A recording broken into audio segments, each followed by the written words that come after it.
Yesus mengasihi saudara. Dia mau saudara bebas dari dosa. Dia mau saudara bebas daripada kutuk dosa. Dia mau saudara memperoleh satu hidup yang baru, hidup yang berkemenangan, hidup yang berhasil, hidup yang mempermuliakan Tuhan. Bahkan Tuhan menghendaki saudara memiliki satu hidup yang berkuasa melawan dosa dan berkuasa melawan setan. Jadi setan tidak lagi menguasai hidup kita. Kita yang mengusirkan dia di dalam nama Yesus. Saudara yang kekasih dalam nama Yesus, semalam kita telah melihat bahwasanya Tuhan Yesus telah menanggung dosa kita. Dia telah menjadi ganti kita, atau dikatakan dia telah menjadi substitusi kita, saudaraku. Artinya Yesus itu telah dijadikan dosa supaya kita menjadi benar di hadapan Tuhan. Jadi kita ini menjadi benar bukan karena kebaikan kita, bukan karena kejujuran kita, bukan karena apa yang sudah kita capai, tetapi karena apa yang telah diperbuat oleh Tuhan Yesus kepada kita. Apakah yang diperbuat Tuhan Yesus kepada kita? Semalam kita telah mendengar bagaimana Yesus sudah rela mengangkat salib dari Yerusalem ke Golgota, di mana kemudian dia disalibkan teraku pada kayu salib itu. Kita tahu bagaimana orang yang disalibkan, yaitu tangan dipaku, kaki dipaku, kepala Yesus diberi mahkota duri. Dari punggung Tuhan Yesus mengalir darah. Kemudian teraku Tuhan Yesus berkata, Eloi, Eloi, lama sabatani. Bapa, Bapa, mengapa engkau tinggalkan aku? Terjadilah perpisahan dengan Bapa. Mengapa? Karena Yesus telah menanggung dosa kita. Yesus telah penuh dengan dosa kita. Ini diperbuat Tuhan Yesus supaya kita boleh bebas dari dosa. Akhirnya saudaraku, Tuhan Yesus berkata, sudah genap. Sudah genap ku tanggung semua dosa manusia. Sudah genap ditanggung Tuhan Yesus semua akibat dosa manusia ini. Jadi kalau Yesus sudah menanggungnya, saudara tidak perlu menanggungnya lagi. Hutang tidak perlu dua kali dibayar. Kalau sekali hutang itu sudah dibayar, sudah lunas. Yesus telah mengambil tempat saudara, sehingga saudara tidak perlu dihukum lagi karena Yesus sudah dihukum. Inilah berita yang baik, berita Injil yang berkuasa menyelamatkan saudara. Itu sebabnya firman Tuhan berkata, dengan anugerah itu kamu diselamatkan oleh sebab iman. Itu bukan hasil karyamu, bukan hasil kerjamu.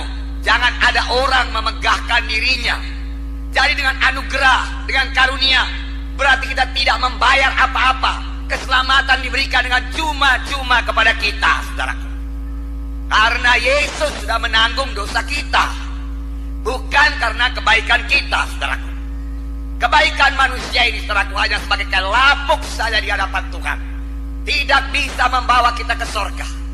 Itu kain lapuk yang tidak laku, yang tidak bisa dipakai, saudaraku.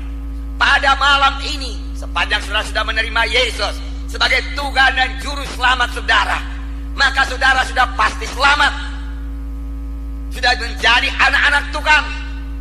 Seharusnya saudara juga bebas daripada perasaan bersalah. Jadi kalau setan mulai menuduh saudara, saudara belum benar, saudara masih orang berdosa, jawab kepada setan, tidak setan, saya sudah menjadi orang yang benar. Setan berkata, kau belum sempurna, masih banyak dosamu. Katakan, darah Yesus sudah menyucikan semua dosa saya. Kebenaran saya ini bukan karena kepintaran saya, bukan karena kejujuran saya, bukan karena kesanggupan saya, tetapi saya dibenarkan karena karunia Tuhan semata-mata, anugerah Tuhan semata-mata. Saya telah menerima Yesus sebagai Tuhan dan Juru Selamat saya, maka saya sudah dibenarkan di hadapan Tuhan. Saya telah menjadi kebenaran di hadapan Tuhan. Oleh sebab itu setan iblis, engkau tidak bisa menuduh saya lagi, katakan. Amin, saudara.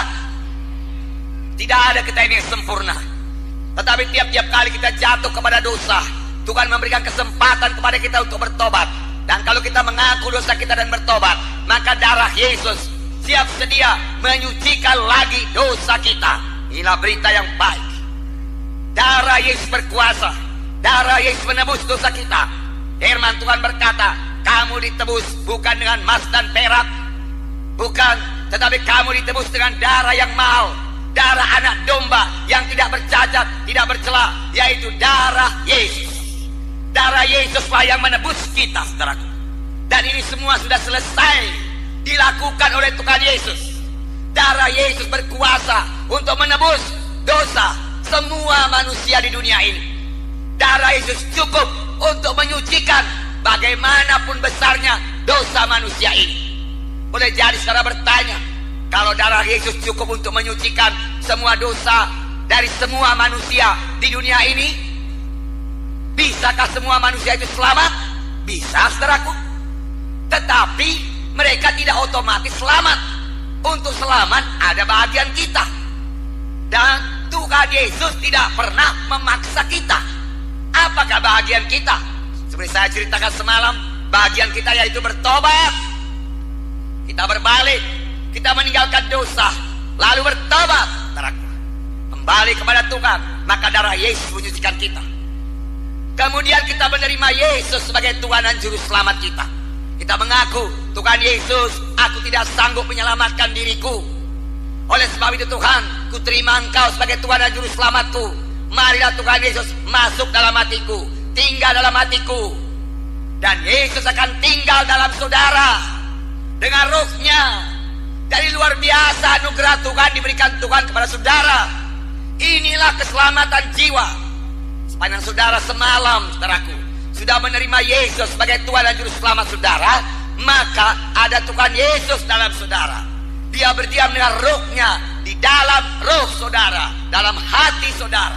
Saudara bisa bersekutu dengan dia tiap-tiap saat, saudaraku. Itu sebabnya firman Tuhan berkata, siapa yang memiliki Yesus, dia memiliki hidup yang kekal. Siapa yang tidak memiliki Yesus, tidak memiliki hidup yang kekal.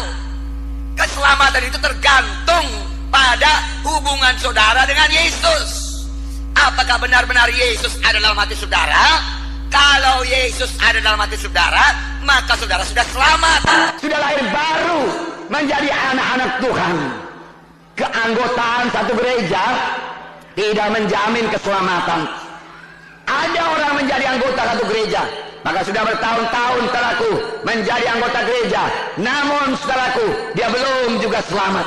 Mengapa saudaraku? Karena dia belum menerima Yesus sebagai Tuhan dan Juru Selamatnya. Saudara pilkas dalam nama Yesus, puji Tuhan, saudara sudah menerima Yesus sebagai Tuhan dan Juru Selamat saudara. Itu adalah hal yang paling penting dalam hidup ini. Firman Tuhan berkata, apakah untungnya kepada seorang dia beroleh segenap dunia ini, tapi jiwanya binasa? Apa untungnya? Sia-sia belaka, saudaraku. Sia-sia.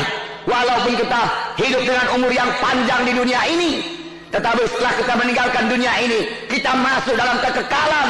Dan kekekalan yang kita masuki itu adalah neraka yang kekal. Sia-sia. Sorga ada, neraka ada. Pilihlah sorga, karena Tuhan Yesus sudah menyediakan sorga itu bagi saudara. Dengan susah payah, dengan menderita, dengan disalib, dengan dicambuk, dengan mencurahkan darahnya, bahkan mati di kayu salib di Golgota, saudaraku. Untuk saudara, janganlah sia-siakan korban Tuhan Yesus ini. Saya tahu dia sangat mengasihi saudara. Itu sebabnya kami datang ke kisaran ini memberitakan Injil. Kami tahu Yesus mengendaki tidak seorang pun di antara saudara binasa ke neraka. Itu sebabnya saudaraku, kami tidak segan-segan. Kami memberitakan Injil. Ya segenap hati saudara, hati kami kepada saudara. Haleluya saudara.